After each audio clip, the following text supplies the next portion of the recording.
ខាងនេះគាត់បានបាញ់ថ្នាំកម្ចាត់ស្មៅរួចរាល់ហើយឃើញតែចការតឡងមកគាត់គឺអត់មានបញ្ហាស្មៅទេបងប្អូនគឺឃើញរងស្អាតហើយគឺតឡងរបស់យើងគឺលូតលាស់មើលទៅគឺវាអត់មានការរំខានពីស្មៅបងប្អូន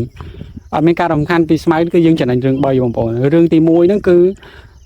សារធាតុចិញ្ចឹមទាំងអស់គឺបានទៅលើតឡងរបស់យើងរឿងទី2គឺអត់មានបញ្ហារឿងសត្វល្អិតនឹងតកៅ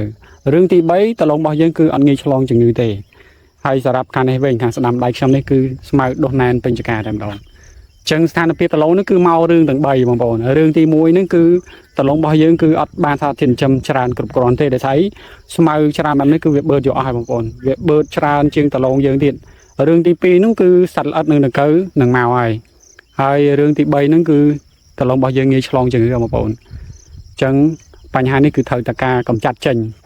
បើមិនកម្ចាត់ទេតឡងរបស់យើងអត់បានផលទេបងប្អូនស្មៅបែបនេះគឺអត់បានផលទេព្រោះតែតិចទៀតទៅគឺស្មៅដុះចិត្តបាត់លេងឃើញតឡងហើយនេះនៅឃើញតឡងនៅឡើយបងប្អូនវាយតែខ្ទង់15ថ្ងៃកន្លះខែទេគឺអស់លេងហើយបាត់តឡងបាត់ហើយ